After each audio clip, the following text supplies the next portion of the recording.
少年はそして出会うそれはきっと偶然なんかじゃなくて願った君に出会えますように何万回 What's up, anime fans? Soul here, finally bringing you my top 5 anime of summer 2015, and we actually had way less standout series than I was expecting because there have been some great ones in the past few seasons. Admittedly, it's hard to top ones like Akeno, DxD Born, Yamada-kun, Danmachi, Death Parade, and many more, but nevertheless, I wanted to share with you my favorites of summer, so let's get right into it.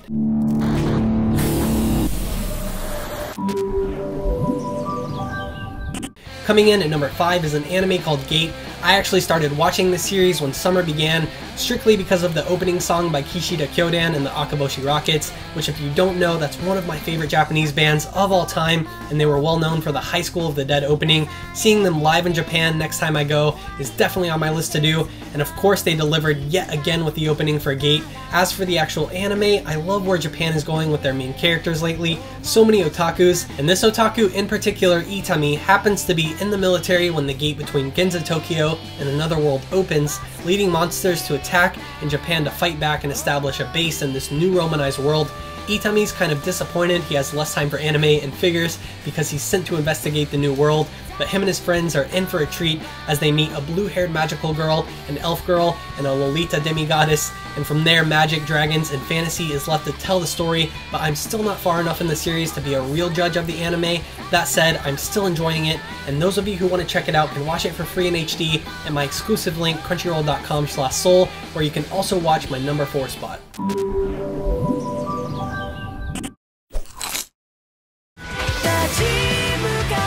史上最強の男アドレッド・マイヤだ。ピエナ国第一王女、約束の通りご一緒しましょう。 Rokka no Yūsha, or Braves of the Six Flowers. This one very much surprised me. I wasn't expecting it to be so good. Coming from the light novel, the anime adaptation was directed by Takeo Takahashi, and you will hear over and over again that this one is about the world's strongest man. The phrase said non-stop by our main character, Albedo Maya, though my favorite character thus far has to be Princess Nachetanya, and we actually have a bunch more characters that we know very little about.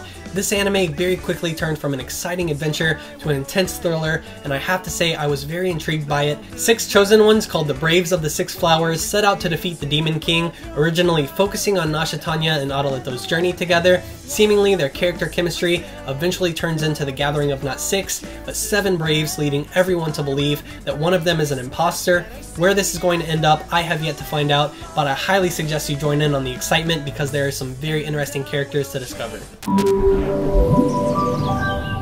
Onto my number 3 spot, OverLord was all the hype going into the season because it was adapted by none other than the legendary Madhouse, which if you don't know who they are, No Game No Life, High School of the Dead, Death Parade, Hunter x Hunter, and so many other big ones. It definitely had me excited because 1, you know the adaptation is going to be amazing, and 2, Albedo of course. So the story begins with an online reality game that is shut down one day. However, our main character and ruler of all Mamanga, also known as Ainz Ul Gaon, decides to remain logged into the game, differentiating from Sword Art Online where everyone is just trapped against their will. Ainz, with his love for the game, was never logged out when the game was shut down and became stuck in his massive skeletal avatar known as the most powerful wizard. He seems less shocked and more interested in this new world where NPCs come to life, and I think without any place to fit in real-world society, he's found his place as king in the new world, where the women lust over him and the warriors bow down, unless it's outside of his guild where he has to prove himself. So far, the only goal is finding out more information, but this platform has so many ways it can go. I'm so excited to find out what happens next, and let's not forget Albedo Best Girl. Now this anime would definitely be in my number 1 spot, but due to a certain legendary series returning, Gangsta will be taking number 2. I look forward to this anime probably more than any other series every week because I'm wanting so much more with every episode. The backstories are so good, and for that to happen, you need some really well-written characters that you can connect with, and in that aspect, Gangsta certainly delivers. Our 2 main characters, Warwick and Nick, who are also called the Handymen, work jobs for both the mobsters and the police in a town called Ergastulum, which is filled with dirty cops prostitutes, the mafia. It's a pretty desolate and crooked town, and the story really begins and solidifies our three main characters when the handymen take in Ali-chan, a former prostitute with recurring mental instability due to the drugs used to keep her submissive, and they take her in because they pretty much killed the gang she was working for. So we go further and further in depth with each of these three characters as they do jobs together, care for one another, and reveal their childhoods, all of which is very, very dark.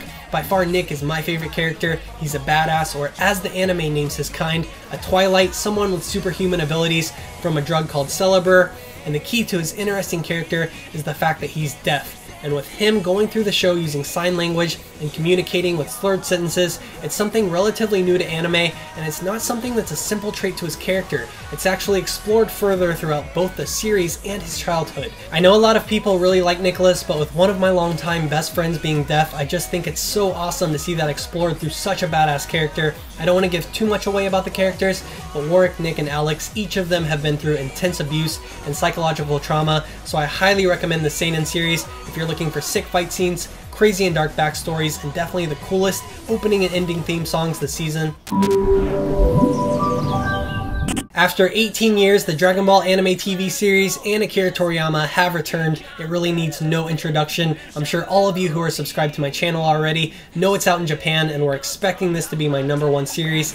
Usually I don't include any long-running series in my top anime videos, but I had to make an exception for this one. Set after the defeat of Majin Buu, new gods, new forms, and a new adventure await. Though so far in the series, they've only retold the events of Battle of Gods with a few changes. I anticipate them making episodes about the revival of Frieza as well, so we're going to have to wait for something really new. I'm guessing they had to do this to introduce the new series to anyone who hasn't watched the new movies. Hopefully most of you have watched both Battle of Gods and Resurrection F already. The God of Destruction, Beerus, comes to Earth to find the legendary Super Saiyan God, leading to the new Goku and Vegeta God forms. I'm sure all of you have at least seen them by now. Right now in the anime, we're at one of my favorite parts from the movie, where Beerus slaps Bulma and Vegeta goes crazy, so I'm hyped as ever for the upcoming episodes and the new content whenever it releases. So far, my only real complaint is the animation. A lot of people have been talking about Toei not doing a great job, but it's still got the original Dragon Ball humor, and I'm anticipating more epic action after that last movie. Hopefully, whenever we get newer content, I'll be releasing some of my thoughts about the episodes. I cannot tell you guys how happy I am that Dragon Ball is back. We have so much to look forward to. So that was my top 5. Remember, you can watch anime free in HD at crunchyroll.com/soul, and make sure to follow me on Instagram and Twitter at soul_animation. I also want to give you guys a few more recommendations for summer, because I'll definitely be watching more. I'll give Monster Musume more of a chance after the uncensored version releases. A lot of people were hyped about this getting animated, so maybe you'd want to check that out as well. It looks like a pretty funny and interesting harem, but I'm not too sure yet. The same goes for these two. I'll be watching them later, Prison School and Shimoneta, a boring world where the concept of dirty jokes doesn't exist. I watched a few episodes of both of them. They're pretty funny, weird, and crazy, but I'll be waiting for uncensored everything to continue either of them. God Eater was pretty big in Japan. I saw it in a lot of anime stores, and both Charlotte and Akagami no Shirayukihime also seemed like they would be good, but I've only watched a little bit of both, so I can't say for sure. That's it for me, guys. Make sure to subscribe and check out my other top anime videos. Arigato. Matsune.